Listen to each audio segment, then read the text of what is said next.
Thank you. Thank you. Thank you so much for coming, everybody. And all the rooms, all of those other rooms. Congratulations, Sally. This book was probably the best book I've read this year. It changed my life in so many respects of your personal story. And to think that from Birmingham High School, you've become from a Valley girl to being an icon and also to being a great writer. And I'm so proud of you. I know it took 7 years to turn your words into a book. And all of us, we gave everyone out here a copy of the book, and we're just grateful to have this and share your words and your story. Thank you, Jamie. Thank you so much. So, Sally, I'm a big fan of the Lincoln family, and Mary Todd Lincoln is always this great enigma and this great character. And I meet you in person, I'm just shocked that you could play and wanted to play and assume this role that was absolutely extraordinary, and with Daniel Day-Lewis. Can you tell us about this? And it's a long journey to make the movie, and how you hung in there and got the role and embraced it. Wow, how do we even begin there? That's like beginning at the end.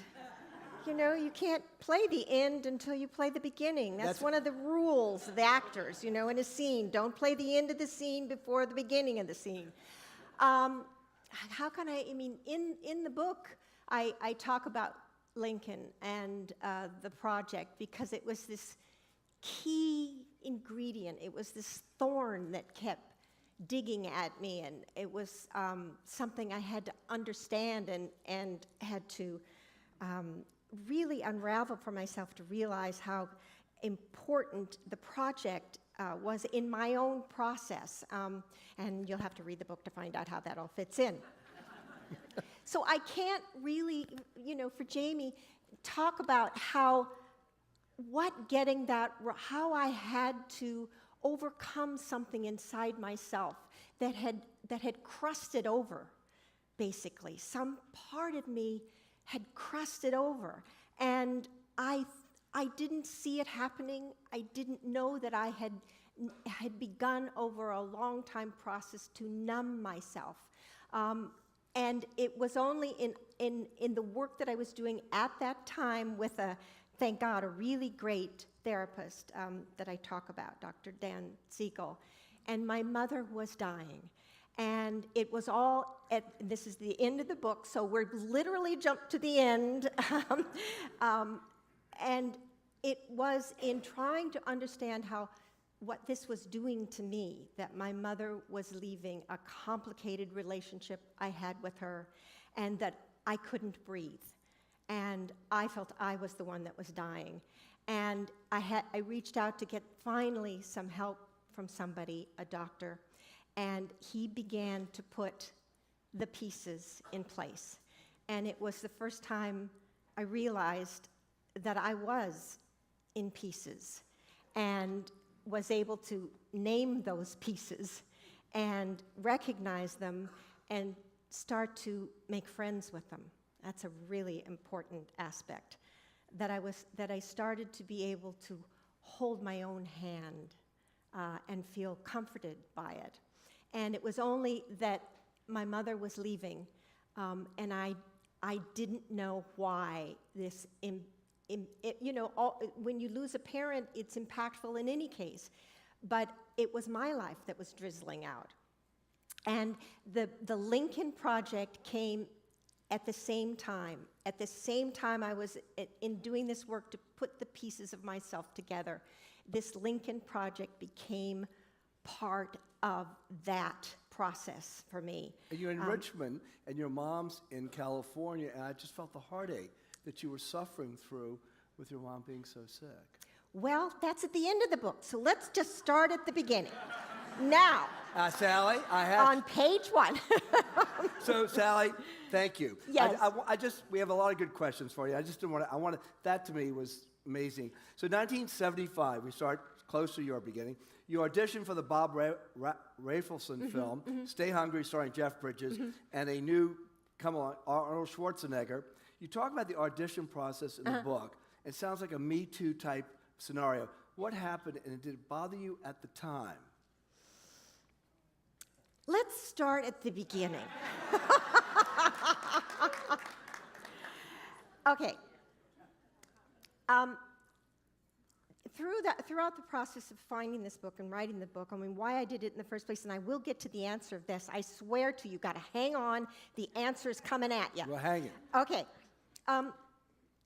When my mother did pass away, and I thought I had done the things, I had been working with somebody to help me do the things that you should do when you're losing your parent. We'd had the conversations.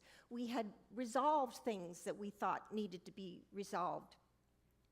And yet when she was gone, I was so deeply disquieted.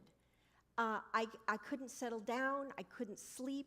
There was something terribly wrong, like there was something festering on me, and I didn't know where it was. I couldn't find where the wound was. And serendipitously, and I am coming to the answer to this question, I swear to God. Serendipitously, a friend of mine who is the co-founder of the Omega Institute in upstate New York. Which I studied. I went and looked at. Thank you for recommending it. It's a wonderful place, and if you've never been there, I highly recommend it. It is a remarkable place of learning, of all kinds of thoughts and practices. And they every year would do something wonderful called the Women in Power Conference, where they would invite the most extraordinary women on the planet to come and speak. And I would go and sit way in the back and just be glad to be there and just enriched by everything I heard. And my friend called and said, it was right after my mother passed away, and said, are you going to come? And I said, absolutely, I'm going to, can't wait to be there and hear what I hear and just be with everybody. And she said, well, I'm so glad because I want you to give the keynote address. Whoa. I said, what? Wow. I can't possibly give the keynote address. I can't do that. I can't give how dare you ask me to give the keynote address, I said, I have nothing to say. Yes, you can. And she said to me, yes, you do. And it was the bell rang. I did. I had something to say. And I wrote a very long speech, maybe an hour long. They thought it would be 20 minutes of welcome. You turn to your neighbor and introduce yourself. And it wasn't. It was raw and personal and private. And I stood up there shaking as I was reading this thing. And that was the beginning of this journey. As I put all of the pieces of myself, of my life from the time I was born, out on a table, in many cases, literally things that I had refused to look at, letters that I had received from my father. And at the time when I received them, even though this one letter I'm talking about, I was in my mid-30s, I didn't have the strength to read it. I was afraid of what it contained. And but I didn't throw it away. I didn't read it, but I didn't throw it away. I kept it in a box. And I had boxes and boxes and boxes of journals and memories and letters and my mother's stuff that I had received when she had passed, and I hadn't looked at any of it. But this made me go into all of those boxes and learn the things about myself I hadn't wanted to know, about my life, about where I was right now. And part of it was in examining my love, not just love, my deep connection with a craft that had saved my life. And that was the craft of acting that I found when I was, the essence of it, the spark, the breath of life that came into me at 12 when I felt lifted by this thing that allowed me to hear myself for the first time, to be inside my body for the first time when I was 12 in a junior high school drama class. Just this fleeting second. And I would always say that I spent the rest of my life chasing after those fireflies on the edges of my eyes, what I had felt in those seconds. And so I started writing and putting these threads of myself together with my mother. And in having to do that, I had to talk about things that I had never talked about before. Not to you, because I never was writing it for you. I was writing it only for me, with the thought of, never a thought of publishing it. It was for me. And so the Bob Rafelson incident, when it was, I had struggled so hard to get out of situational comedy television. I started in television when I was 17 in 1964, and had done 3 television series in situation comedy before I was 25. And no one, it wasn't that I failed auditions, it was that I couldn't get in the room. I couldn't get on the lot, actually. I had the feeling that the guards at the gate had a list, do not let Sally Field on this lot. And so the task then to understand what audition was and to study this craft finally, that I finally got to the Actors Studio and was able to work with Lee Strasberg, thank God, which was another moment in my life, a long moment. And ultimately, after a long period of time of really struggling and giving up jobs so that I could sort of vanish for a while, I found this, I was given kind of, but not really, an opportunity to at least enter the room. And that is in the book. And it's the chapter is called Hungry, or Stay Hungry, or Hungry. It's from the film Stay Hungry. And it was, so it's like, I can't even talk about quite the experience, or what it felt like to be in that situation, because I had, in writing the book, I so carefully tried to illustrate growing up in the era that I grew up in growing up in being born in the 40s, raised in the 50s, coming of age in the 60s. So Bob Rafelson's behavior seemed normal. It seemed that's what women had to do. That's what you had to navigate. And in that, it was the first time it had quite happened like that to me. I told you these things fall off your ears. Had your mother given you any guidance or advice about this? Had Bob given you anything? No, because I didn't talk about it to anybody. Nobody thought it was strange. I didn't talk to my mother about that at all. I wouldn't have, because what comes with that always is shame, and thinking, did I ask for that? And also because I had worked so hard to understand what auditioning was. And let me just explain this. I had learned that really what auditioning is not coming into a room and then reading a role. That I was taught and very well by 2 really great teachers, Lee Strasberg and another man named David Craig, who is an extraordinary teacher, actually in musical theater, even though I never could sing. Musical theater. But I could understand an audition. And he said that most people who are in the casting chair, or who are the directors, or whomever is going to hire you, they're really not interested in your ability to act. They're really looking for the character to come through the door. And it's only a rare time that an actor gets an opportunity to play against what they seem to be when they come in the door. Right. So the whole idea is I had to undo what everybody thought they already knew of me, from Gidget and The Flying Nun and another series that I did, which will be left unnamed. It's in the book. But only briefly. So I had to convince them that this little sleep around tart, which is what the Stay Hungry character was really me. That the Gidget girl and the Flying Nun girl was one hell of an acting job, because I was really this little just to talk vulgar because we're here together and why not? This little fuck around girl. That's what I was. And so when when you convince yourself so totally, it isn't just you convince yourself. That kind of acting is really a form of self-hypnosis. You use acting techniques and memory methods, and you really put yourself in a kind of trance. So as far as I knew, I was that kind of girl. That is what I was. And that's what I had to do to get the job. I had to be that character.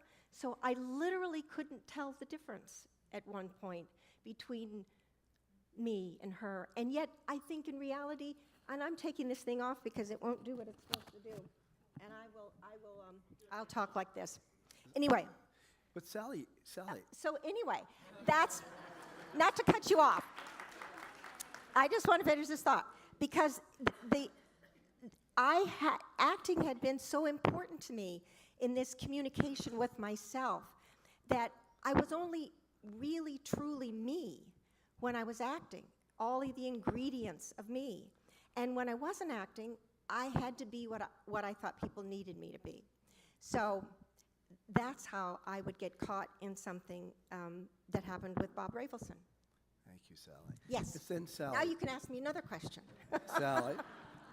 And then you shattered everyone's expectations. Thanks. With your devastating tour de force, Emmy Award-winning performance in the TV miniseries, Sybil. Can you tell a little about how you got that role? How did it change your career going forward after doing Sybil? Oh boy, I can't. Again, it's so involved in how I got the role. Oh boy, it's almost like I want to. Let me. Do we help you? I would say I would read something of it to be more accurate, but out of Stay Hungry, it came another opportunity to do a role. But I think the reason I even talk about these roles, because I don't really talk about a whole lot of my career. I talk about very specific roles that came along at very specific times in my life that had to do with me understanding myself. The pieces? The pieces in a way, but I wasn't even able to understand that I was in pieces, so to speak. So when Sybil came as an opportunity, and it luckily was the same casting woman who had bravely called me in for Stay Hungry, and when I sat in her office and heard Bob Rafelson sort of spewing words at her for wasting his time by asking me to come in, and I could hear that going on, and luckily by then I knew how to let that anger fuel me and not destroy me. And boy, was I fueled.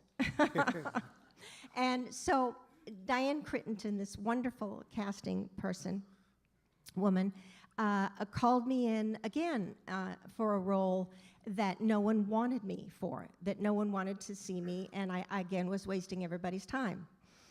But I came in this time knowing full well I had to come in as the character, but it was Sybil, and she had 14 characters, so who the heck was I going to be? So I chose to come in as the shell persona, which is Sybil herself, and she was almost dour, without any feeling at all, because all of the pieces of her were in her other personalities. And I came into the room and to meet these people that wanted to meet me, didn't want to meet me actually, the director and the producers, and Stuart Stern, the writer, was there, thank God.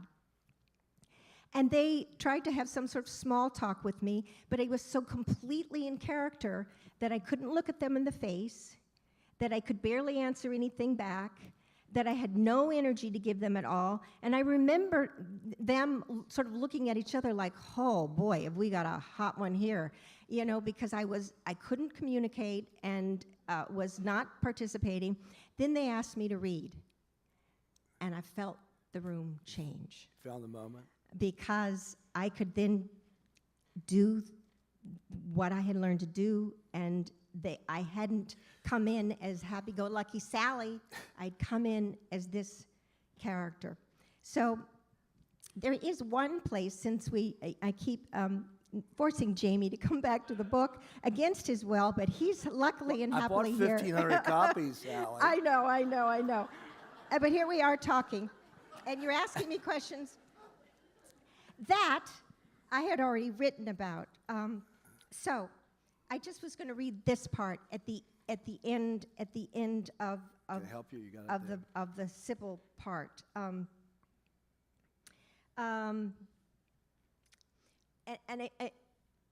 Lee Strasberg was very important to me, and to fill in the blank before that, we had at the end of our time together, because I didn't come back, we had gotten into a huge knockdown, drag-out fight that nobody did with Lee.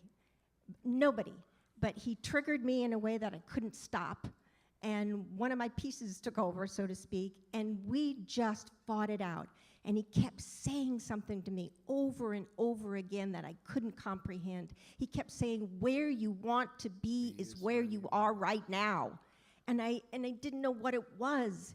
And my nose was running, and I was sobbing, and everybody else in class was like, oh my God, get us out of here. We've never seen anything like this before. So fade out, fade in.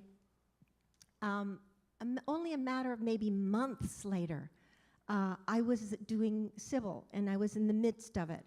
And Came back. I was preparing on the set, standing in the corner with my eyes closed while the crew worked around me. Without opening my eyes, I heard Joanne Woodward, the fabulous Joanne Woodward, who played Dr. Wilbur. Without opening my eyes, I heard Joanne quietly moving into her position so filming could begin. And suddenly I couldn't think anymore. I bent forward, putting my hands on my knees as though I had just finished a race. Immediately, Dan, the director, Dan Petrie, appeared at my side, gently telling me that several more setups would be needed to complete the scene, that it had already been a long, hard week, and if I wanted him to pull the plug, we could finish on Monday. I just stood there, trembling, as if I were cold, and yet I was sweating. I wanted to say, yes, please, let me go home, but I started to cry instead. And in my head, I heard Lee Strasberg's last words to me. Where you want to be is where you are right now. All of a sudden, I knew what he'd meant. That you can't dance on the edge, whether emotionally or otherwise. That you had to drown in the character until it was without thought, no longer acting. That to be excellent at anything, it must cost you something. Without looking at him, I said, no, Dan, this is where I need to be.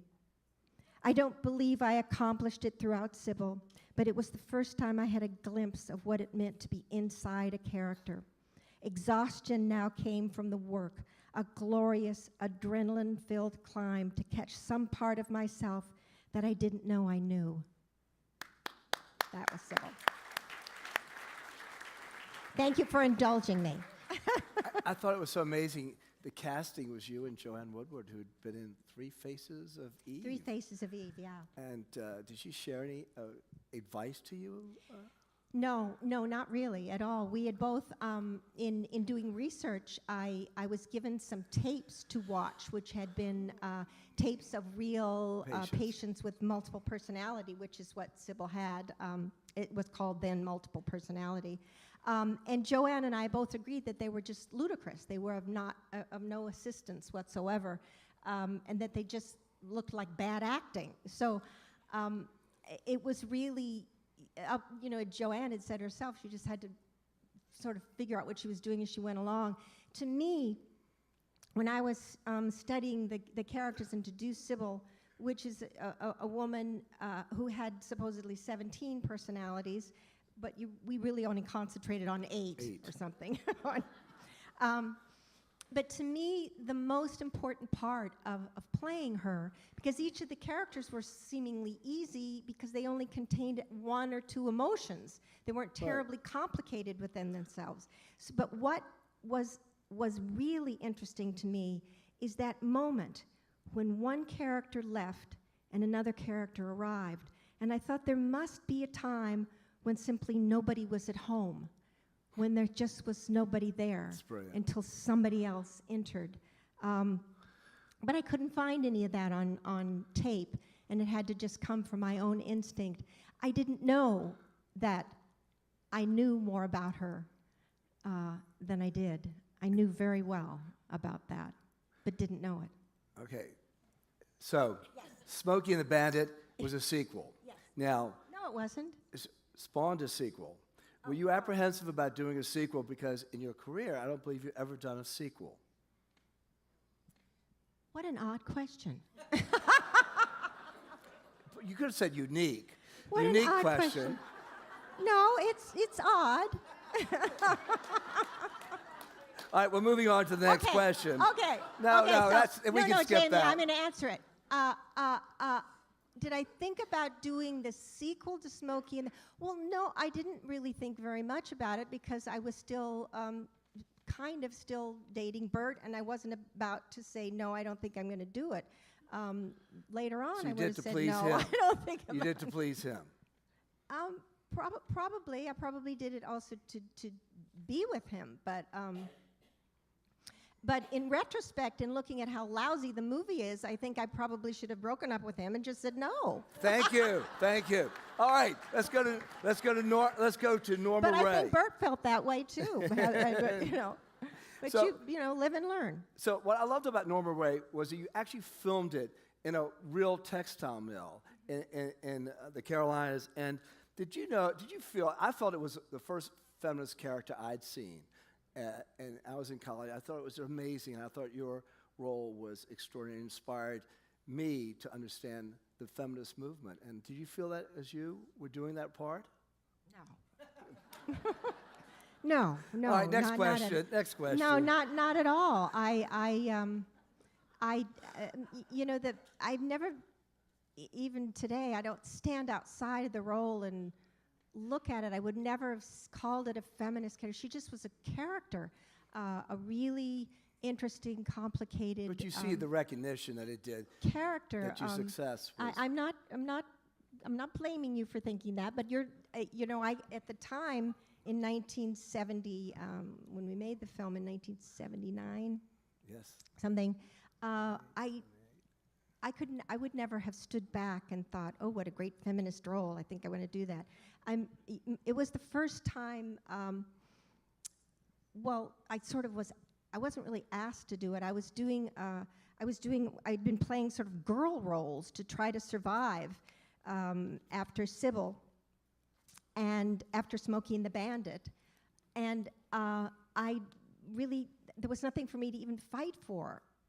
And I was doing a role in Hooper, and we were in Tuscaloosa, Alabama, but I really didn't have very much to do in Hooper. I was basically there to just sort of cook for Bert and clean and do the things that I did. Which you talk about in your book. Pardon? You talk about in your book, just taking care of him. I talk about this in the book, and at that moment, while I'm like literally coming in from the market and about to cook dinner for Bert, who will be in later on, in a little rented house where we were, I get a phone call that Marty Ritt, who was a wonderful, wonderful director, and always had been considered an important voice in film.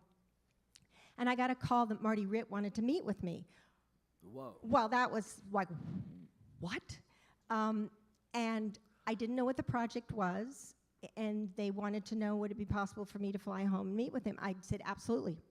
Absolutely. When I'm on the next plane, I'll be there. And so I flew home. I hadn't read the script, so I didn't. In those days, in 1978, there was no email. We had no way to get me the script. It was waiting at home for me, where my mother was taking care of my two sons, and it was an example of this symbiotic world that my mother and I lived in. You know, how we fed each other, and she had read the script, but I hadn't.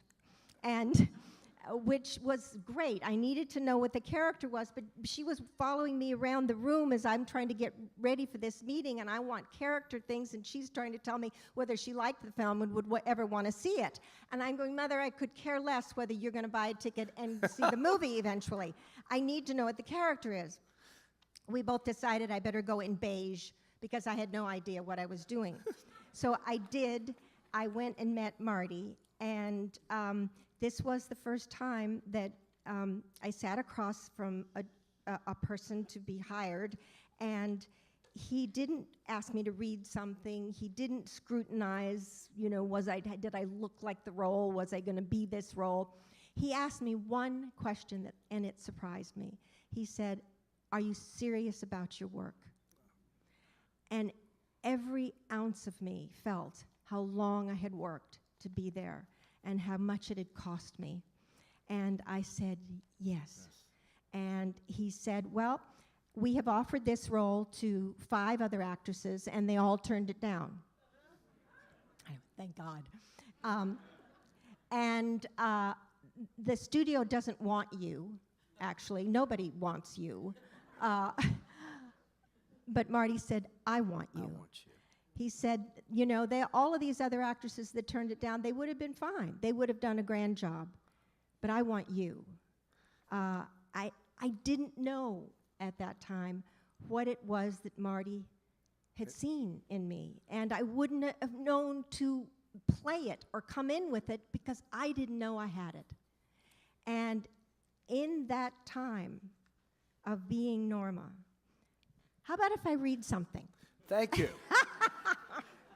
Okay, let's find this little part. And you make 2 more movies with Martin. I did, thank God. Okay, let's see here. In this time, okay, this is at the very end of the film, and I write this. And I don't know that it properly explains how important this time was for me, not just because the film was important, but because it was the beginning of my relationship with Marty, and the beginning of me, I think, accepting and embracing pieces of myself. As with Sybil, I never stood outside of Norma Rae to see how much of her story was in reality mine. On first read, she'd seemed as foreign as if she'd stepped from a flying saucer. But when Norma is pushed against the wall, when everything in her is on the line, she springs onto a worn work table with a sign over her head. The coffee table of my past. It speaks of something from my childhood. Her struggle to stand up, her fight for respect was the same as mine, for my work and myself. Through each day of working side by side with Marty, as Norma's sense of dignity gradually emerged, I stood taller. As she unleashed her rage, I felt freed. When she found her voice, I heard mine.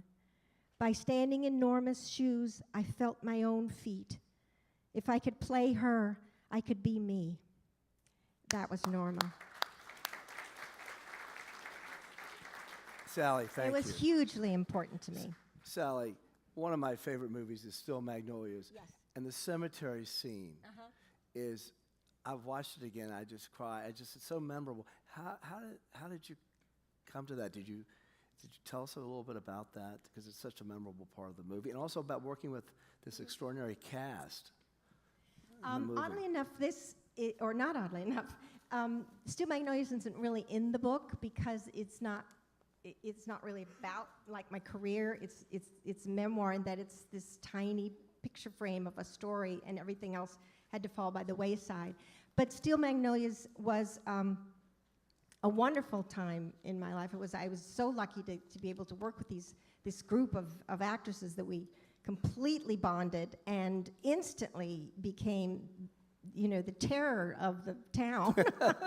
I think in reality, certainly the crew was sort of frightened to come to work every day. Not because of me. Certainly, I was one that wasn't liable to shame them. But Dolly and Shirley are just about as funny and vulgar as 2 people can possibly be.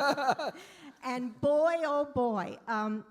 But they were just great fun to be around, and I think the film illustrates what we felt about each other, how much we cared about each other, and really would have, gotten up in the middle of the night to come to one another if they needed it. And the cemetery scene is there. I mean, it's the writing. It's Bobby Harland's writing, and it's also the bond that we all had with each other. And it's just me being given the opportunity to do what it is I do. The craft that by then I had some handle on. But honestly, any of the arts, and I'm always so appalled that the arts have been systematically eliminated from schools. Because had the arts not been there for me, I can't think of the damaged little child I would be, or damaged old woman I would be right now, because I had that opportunity. But I learned this craft that saved my life, that allowed me to reach pieces of myself, because when I would learn acting exercises, they really were exercises with which to tap into things that I didn't want to know or remember. And yet I did, and when I could use them in a character, I could own them myself. So each one of these that I talk about in the book, whether it's Sybil or Norma or some of the few that I actually talk about, were because they were the times that I began to really connect with myself.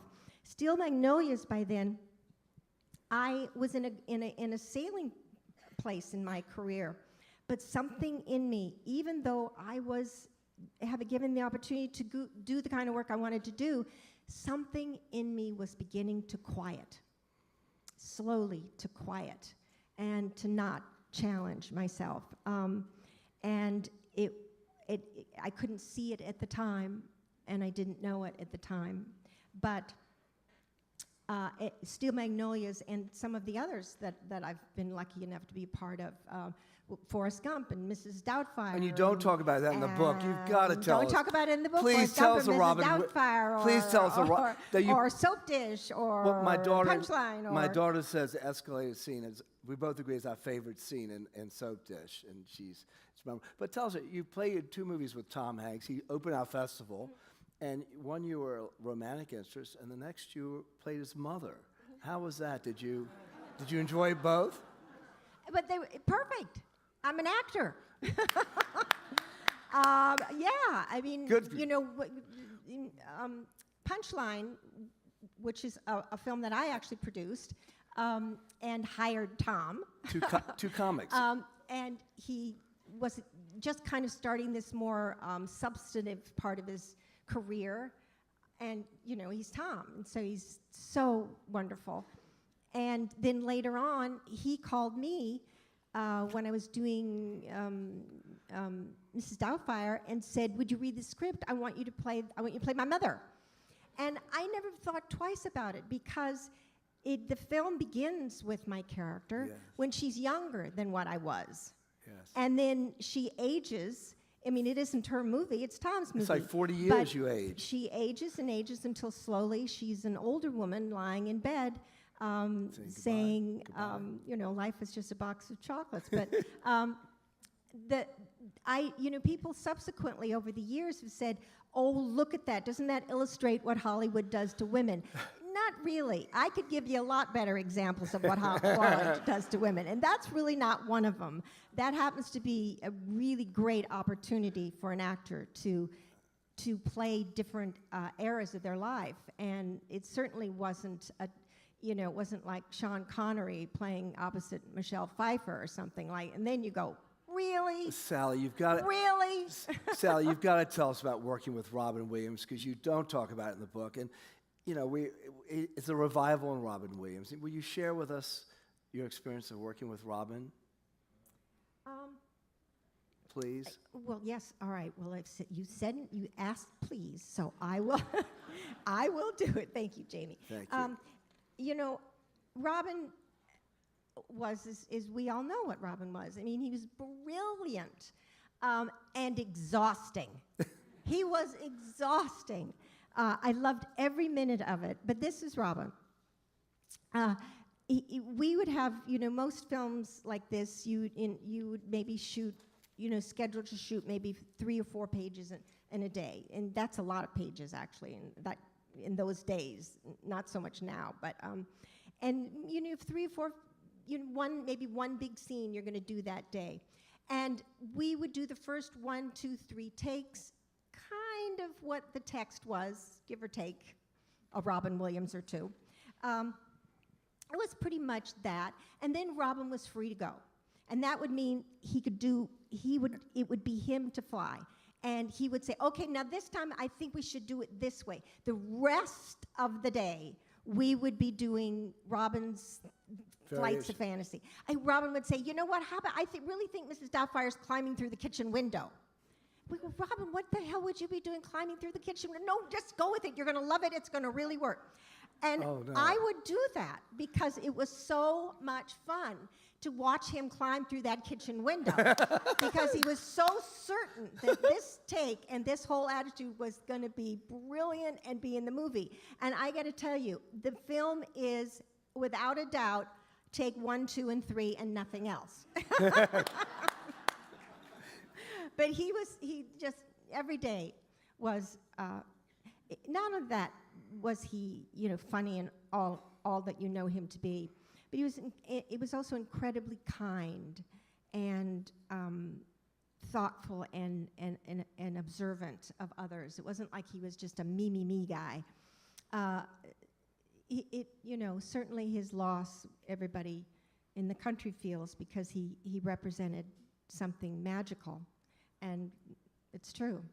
Sally, I saw you in your debut on Broadway, I think, in Edward Albee's The Goat. Mm-hmm. And then this summer, Helena, I saw it with Damian Lewis.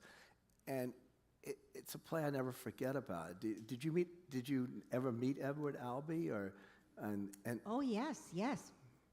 Edward was there all the time. I was replacing. I didn't originate the role. I was replacing. And so usually when a replacement comes in, nobody really pays attention. You barely have any time to rehearse, and certainly the playwright barely comes around. But Edward was there every day, which was stunning. And it's such a difficult role, and it was such a difficult role to do so quickly because we got very little rehearsal. Sally, it was the strangest play I think I've ever seen. The plot, and I was shocked by it. I've seen it twice. Oh, well, don't be shocked. It's Edward Albee, of course. He crosses the line. Wouldn't you say he crosses the line? He always felt that theater audiences had to be disquieted. That theater had to be filled full of things that were not comfortable, and so he certainly did that time and again from the very beginning. Thank you, Sally. Because Virginia Woolf isn't exactly pleasant. Exactly. Sally, you get lured back to TV with Brothers and Sisters, which I think is a wonderful show and it's run for a number of years. Can you share some stories about Brothers and Sisters? And what I thought about you in your book is that you grew up in a matriarchal society. Your grandmother, your mother, and then you. And then I thought was interesting is you have 3 sons. So you become the matriarch to your 3 sons. And I just thought that Brothers and Sisters, can you just comment about your role there and your feelings about the show? Again, Brothers and Sisters, I talk about not at all, really. Not at all. Except in context of it. That's why it's a very special. She's talking about here tonight. I beg your pardon?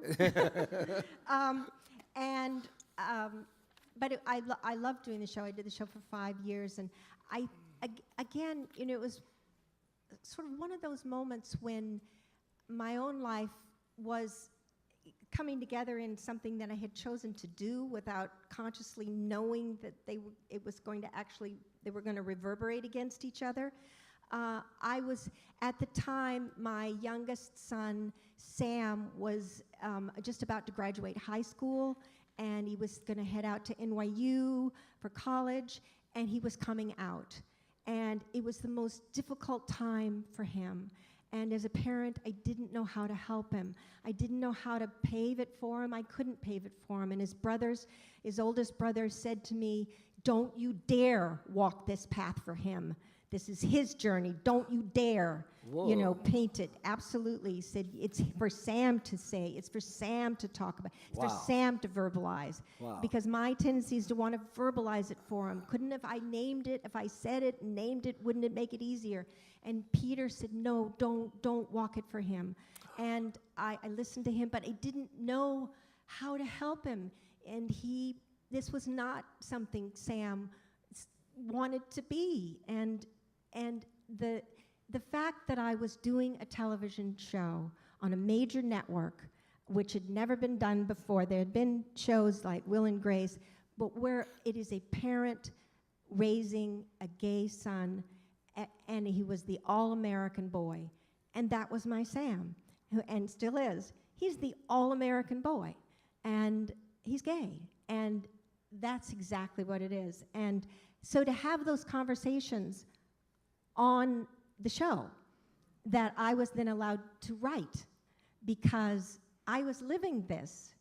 And I luckily was with my fabulous Matthew, who played my son, Matthew Reese. Yes. And so Brothers and Sisters was really important to me for that reason. And to be able to have parents all over the country who might have had a difficult time realizing that their child was gay, to see somebody who they thought as normal, me, who had been in their lives, me, and allowing them to see that their children, this is normal, this is normal, this is okay, and helping everybody.